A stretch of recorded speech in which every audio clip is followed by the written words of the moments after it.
आपण पाहत आहोत SN न्यूज मराठी. लाईक करा, शेअर करा, सबस्क्राईब करा व रहा आमच्या सोबत अपडेट. सांगोला तालुक्यातून मूळ आरेखनाप्रमाणे शक्तीपीठ गेलाच पाहिजे.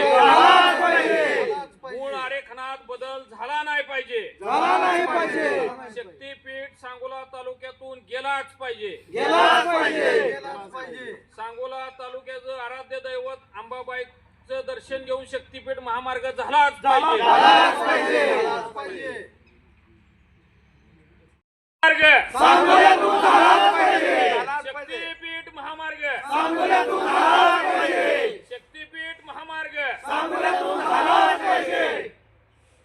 शक्तीपीठ महामार्ग, शक्तीपीठ महामार्ग, महामार्ग, शक्तीपीठ महामार्ग, शक्तीपीठ महामार्ग, शक्तीपीठ महामार्ग,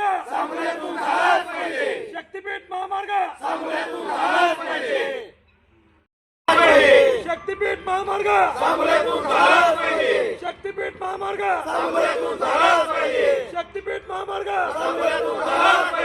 शक्तीपीठ महामार्ग. बरोबर. सांगोल तालुका शक्तीपीठ बाधित शेतकऱ्यांची आज 5 वाजता बैठक झाली. सांगोला दादा जाधव घरी बैठक झाली. जो शक्तीपीठ MSRDCने जो पहिलं अलाइनमेंट जुनं ॲक्वेरेशन केलं होतं MSRDCने, त्या ठिकाणी लोकांना दुष्काळी तालुक्यात खूप फायदा होणार होता. हा इंडस्ट्रियल कॉरिडॉर असल्यामुळे सर्व भविष्यात इथं इंडस्ट्री होऊन दुष्काळी तालुक्याला मोठा आधार होता. तो आधार आज निसटतोय का काय अशी स्थिती झालेली आहे. फडणवीस साहेबांनी आज जाहीर केल्याप्रमाणे ह्याचं अलाइनमेंट बदललं असं आम्हाला सांगितलेलं आहे. तर ते अलाइनमेंट न बदलता पूर्व जे आत्तापर्यंत 2 वर्षात जे MSRDCने जे ॲक्वायर करून पोल रवले, जागा ॲक्वायर केली, नोटिफिकेशन काढलं, त्याच ठिकाणून रस्ता झाला पाहिजे अशी आमची पूर्ण सांगोल तालुक्यातील 21 गावांच्या लोकांची मागणी आहे. तरी मी स्वतः बाधित शेतकरी आहे. चोपडी गावचा मी स्वतः बाधित शेतकरी आहे. तरी अशी आमची सर्वांच्या मिटिंग होऊन फडणवीस साहेबांना उद्या जाऊन सांगलीमध्ये निवेदन द्यायचं अशी आमचं सर्वांचं एकमतानं ठरलेलं आहे. काय कशामुळे बदल असेल काय हे निवेदन आता आम्हाला तसं सांगता येणार नाही, पण काही लोकांचा 5% 4% लोकांचा विरोध होता. विरोध अशासाठी होता की आम्हाला त्या क्षेत्राचा मोबदला किती मिळणार आहे हे कन्फ्युजन होतं. काही लोक सांगत होते 5 लाख मिळेल, 7 लाख मिळेल, 8 लाख मिळेल. ह्यासाठी ह्या कन्फ्युजनमध्ये 5-10% लोकांनी विरोध केला होता. पण रस्ता होऊ नये म्हणून विरोध केला नाही. रस्त्याचा मोबदला किती आम्हाला मिळतो हे सांगा आणि ॲक्वायर करा अशाप्रमाणे लोकांनी विरोध केला होता. मार्गात बदल केला ही मोठं नुकसान सांगोला, पंढरपूर, सांगली जिल्ह्यातील काही दुष्काळी भाग याचं खूप मोठं नुकसान होऊ शकतं. कारण हा इंडस्ट्रियल कॉरिडॉर आहे. ह्या रस्त्यामुळे ह्याच्या साईडला 5 किलोमीटर भविष्यात इंडस्ट्री होणार आहे. सर्व तालुक्यातील लोक अपेक्षेने बघत होती की हा महामार्ग एवढी मोठा इंडस्ट्रियल महामार्ग आपल्या तालुक्यातून व्हायला लागला आहे. ही अपेक्षा मावळल्यासारखी अशी वाटायला लागलेली आहे. काय तुमच्या पुढची भूमिका आम्ही मोठ्या प्रमाणात सांगोल तालुक्यातली सर्व लोक घेऊन मोठ्या प्रमाणात आंदोलन करणार आहे. हा महामार्ग मूळ अलाइनमेंटनुसारच व्हावा ही आमची मूळ मागणी आहे. कमलापूर, मी बाधित शेतकरी. 2024ला नोटिफिकेशन निघाल्यापासून आम्ही क्षेत्रामध्ये काही केलं नाही किंवा काय आम्हाला शासनाने करू पण दिलं नाही. आणि शक्तीपीठ महामार्गाचे काम चालू झाल्यापासून 100% मोजणी पूर्ण झालेली आहे. काही गावातील 50% मोजणी पूर्ण झालेली आहे. काही गावातील 30% मोजणी पूर्ण झालेली आहे. असं करून जवळजवळ 70% काम सांगोल तालुक्यात पूर्ण झालेलं आहे. आणि 1 महिन्यापूर्वी स्वतः मी वैयक्तिक आणि माझे एक मित्र फलटणला जाऊन जयभाऊ गोरे यांना मी पत्र दिले की आम्ही निवेदन दिलं की शक्तीपीठ महामार्गाची अलाइनमेंट चेंज झाली नाही पाहिजे. आणि असं जर अलाइनमेंट चेंज झाली तर आम्ही याच्यासाठी हायकोर्टात जायला तयार आहे. आम्ही सर्व शेतकरी आणि आम्ही याच्यावरती जनहित याचिका जाणार आहे, दाखल करणार आहे. एवढंच माझं. तुमचं किती क्षेत्र बाधित? 2 एकर क्षेत्र माझं बाधित होतं. हां, आता मार्गात बदल झाल्यामुळे तुमचं आता मार्गात बदल झाल्यामुळे 2023 पासून आम्हाला रानात शेतात काही करता आलं नाही. त्यांनी जो ड्रोन सर्वे केला तेव्हापासून आम्हाला त्यांनी काही म्हणजे करता आलं रानात आहे असे काहीच करू देत. म्हणजे ते त्यांनी तसं नोटिफिकेशन होतं ना, त्यामुळे आम्ही याला काही करता आलं नाही. आज माझ्या शेतात पोल रवलेत, सगळं झाले, मोजणी झाले, त्याचा GMR तयार झालाय, संपूर्ण तयार झालाय. आणि आता हे असं सांगतात की पंढरपूर तेवढा आहे, आम्ही चेंज करायला लागलोय सोलापूर जिल्ह्यात, बरं. असा विषय त्यांचा.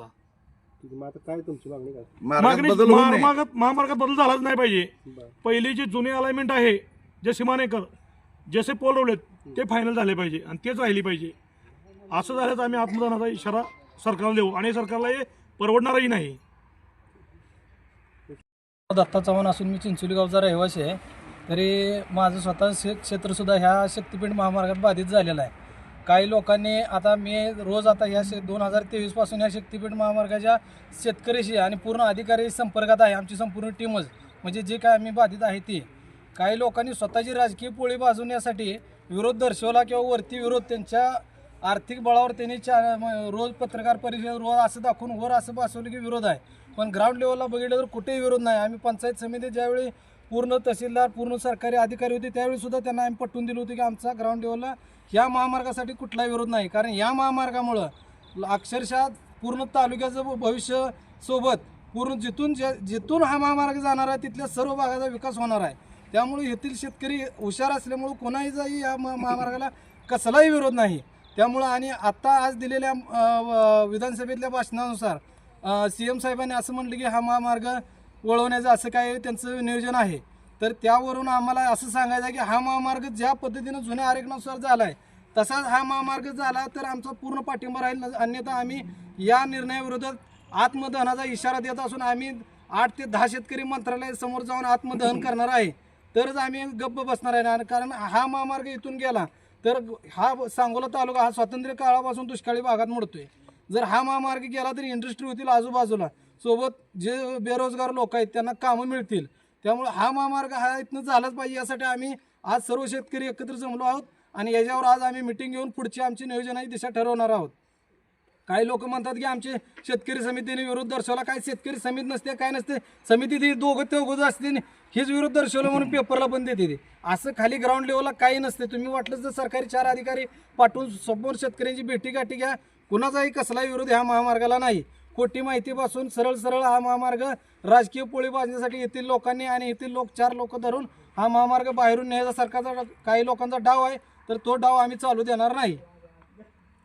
पीठ महामार्गासंदर्भात राज्यपत्रक काढून रेखांकन फायनल करून त्याची जिल्ह्यामध्ये सोलापूर जिल्ह्यामध्ये 70 ते 80% मोजणी करून घेऊन जर हा राज्य महामार्ग शक्तिपीठ महामार्गाचे रेखांकन बदलत असतील तर हा प्रशासनाचा CM साहेबांचा ही समजा अपयश आहे.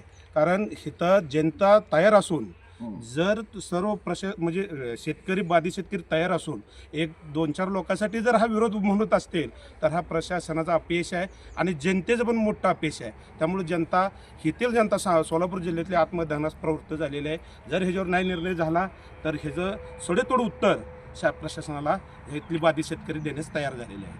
आणि आमची एक मागणी आहे की पूर्ण हाही जुने अलाइनमेंट फायनल करून त्या शेतकऱ्यांना बाधित शेतकऱ्यांना इथल्या सोलापूर जिल्ह्याचा विकास त्यांनी करून घ्यावा ही आमची प्रशासनाला नम्र विनंती आहे. हा शक्ती महामार्ग सोलापूर जिल्ह्यातील सांगोला तालुक्यातून जात असून तालुक्यातील 21 गावात हा रस्ता जात असताना या दुष्काळी पट्ट्यातला सांगोला तालुका आहे. या रस्त्यामुळे सांगोला तालुक्याचं वैभव विकासाच्या दृष्टिकोनात प्रचंड प्रमाणात सांगोल्याचा विकास होणार आहे.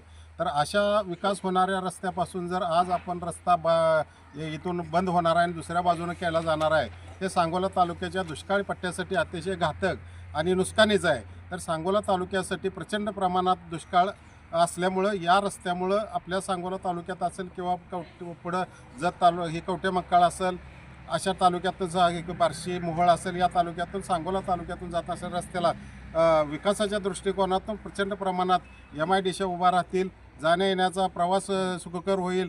आज आपण नागपूर इथून सांगोल्यातून आम्हाला 800 किलोमीटर आहे, इथून गोवा 400 किलोमीटर आहे. 1200 किलोमीटरचं अंतर कमी होत असताना ते 700-800 किलोमीटरवर येतं आहे. तर सांगोला ते नागपूर जाण्यासाठी लोकांना अतिशय चांगल्या प्रकारचं आणि व्यापाराच्या दृष्टिकोनातून राज्यातली डाळिंबाच्या शेती या सांगोला तालुक्यात प्रचंड प्रमाणात मोठी असल्यामुळं ते नागपूर असेल किंवा गोवा असेल या ठिकाणी जाण्यासाठी प्रचंड प्रमाणात सोय होणार आहे आणि शेतकऱ्याचा माल वेळोवेळी लवकर बाजारपेठेत जाणार आहे. तर अशासाठी हा कॉरिडॉर झालेला रस्ता चांगल्या प्रकारचा रस्ता आहे. सगळ्या शेतकऱ्याची संमती आहे. एक दोन पोटावर मोडणाऱ्या लोकांचा जर त्याला विरोध असेल तर विरोध झुगारून टाकून शासनाने हे सगळ्या शेतकऱ्यांना रस्ता द्यावा आणि सांगोला तालुक्यातील शेतकऱ्यांचा प्रश्न सोडवून तालुक्याच्या विकासाच्या दृष्टिकोनानं पालकमंत्री असतील किंवा मुख्यमंत्री असतील, याचे बांधकाम मंत्री असतील, यांनी निर्णय घ्यावा आणि सांगोला तालुक्यातून चालू झालेला रस्ता हा कायमस्वरूपी करण्यात यावा व सुरू करण्यात यावा. बोला. मी दादा जाधव एक शक्तीपीठ बाधित शेतकरी याद्वारे घोषित करतो की गेले जुलै 2024 पासून सदर शक्तीपीठाच्या मोजण्या आम्ही स्वतः पुढे उभारून नारळ फोडून चालू केलेले. या मोजण्या केल्या 7 महिने झालं अधिकाऱ्यांच्या संपर्कात आहे. अधिकाऱ्याने आम्हाला अशा प्रकारची पत्र पाठवून नोटीस पाठवून आम्हाला हजर राहण्याबाबत विनंती केल्या. आम्ही हजर झालो. शक्तीपीठ महामार्ग याचं कारण असं आहे, तुळजापूरची देवी, पंढरपूरचा विठ्ठल आणि सांगोलाची अंबाबाई अशी जोडणारी एक ठिकाण होती. त्याचप्रमाणे सदर शक्तीपीठचा इंटरचेंजेस हा सांगोला पुणे विजापूर या महामार्गाला या ठिकाणी येत आहे, चिंचोली तलावाजवळ. यामुळं ह्या तालुक्याचं फार मोठ्या प्रमाणात जे दळणवळण होणार होतं ते चालू होणार होतं. तसं यापुढं सदरचा रस्ता कमलापूर या ठिकाणी गेला. कमलापूरला सांगोला तालुक्याची फार मोठी MIDC आहे.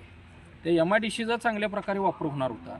असं न करता ह्यांनी पाठीमाग सोलापूर जिल्हा वगळायचं डोक्यात धरून कुठल्या तरी हेतून पालकमंत्री याबाबत विचार करत नाहीत आणि कुठला तर स्वार्थ ठेवून ह्यांनी शक्तीपीठ महामार्ग दुसऱ्या तालुक्यातून नेण्याचा जो प्रयत्न आट्टास धरलेला आहे तो कुठं तर थांबला पाहिजे. कारण यामुळं आमचं गेली 2 वर्ष झालं कुठल्याही प्रकारचं उत्पन्न त्या शेतातनं निघलेलं नाही. शेतकरी आमचा कर्जबाजारी झालेला आहे.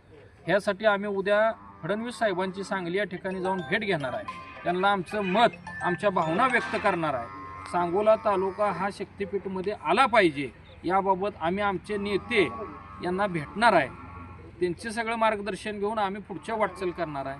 अगर तुम्ही सांगोला तालुका या ठिकाणातून वगळला आणि कुठला तर स्वार्थ ठेवून दुसरीकडून नेण्याचा प्रयत्न केला तर MHRDCच्या ऑफिसात येऊन आत्मदहन करण्याचा प्रयत्न करणार आहे. याबाबत सरकारनं गांभीर्याने विचार करावा.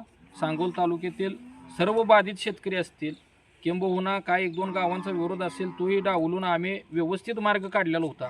त्याबाबत प्रांत अधिकारी आमच्याबरोबर होते, मोनार्कची कंपनी आमच्याबरोबर होती. त्या कंपनीचं आम्ही सहकार्य आहे, आम्ही कंपनीला सहकार्य केलं आणि हा मार्ग संपवत आणून आता भूसंपादनाचं काम चालू होणार. इतपत आल्यानंतर जर तोंडात आलेला घास जर हिरकावून घेत असेल सरकार, कुठल्या तर मंत्र्यांचं ऐकून, कुठल्या तर आमदारांचं ऐकून, तर हे आम्ही चालू देणार नाही. याबाबत आमच्या लोकप्रतिनिधींना आम्ही बोलणार आहे. लोकप्रतिनिधींनी ह्याच्यावर विचार करावा, अन्यथा येणाऱ्या जिल्हा परिषद पंचायत समितीला याचे परिणाम भोगावे लागतील. आज या ठिकाणी आम्ही अचानक पत्रकार परिषद बोलवली असताना सरासरी 100-200 लोक आलेली आहेत. 21 गावातील कमीत कमी 14-15 गावातील शेतकरी या ठिकाणी उपलब्ध झाले आहेत. आम्ही लवकरच याबाबतचा मोर्चा तहसील कार्यालय तथा न्यायदंडाधिकारी मंगळवेढा उपविभागीय अधिकारी यांच्या ठिकाणी काढणार आहे, निवेदन देणार आहे, पाठपुरावा करणार आहे. याबाबत जावं लागेल तर हायकोर्टमध्ये जाणार आम्ही याचिका दाखल करणार आहे. पण शक्तीपीठ महामार्ग हा सांगोलमधून गेला पाहिजे. सांगली आणि कोल्हापूरसाठी त्यांनी दिशा नवीन धरावी. आम्ही त्याबद्दल बोलणार नाही. पण सांगोल तालुका, सोलापूर जिल्हा पूर्ण बसला पाहिजे. पंढरपूरचा पांडुरंग आला पाहिजे. त्याचप्रमाणे सांगोलाची अंबाबाई या ठिकाणी आली पाहिजे. त्याला इतिहास आहे. सांगोलच्या अंबाबाईच्या मंदिरात छत्रपती शिवाजी महाराजांनी मुक्काम केलेला आहे आणि ह्याचा इतिहास वेगळा आहे. त्यामुळे ह्या शक्तीपीठ महामार्ग सांगोलमधून गेला पाहिजे ही आमची सगळ्यांची इच्छा आहे. शक्तीपीठ महामार्ग झालाच पाहिजे.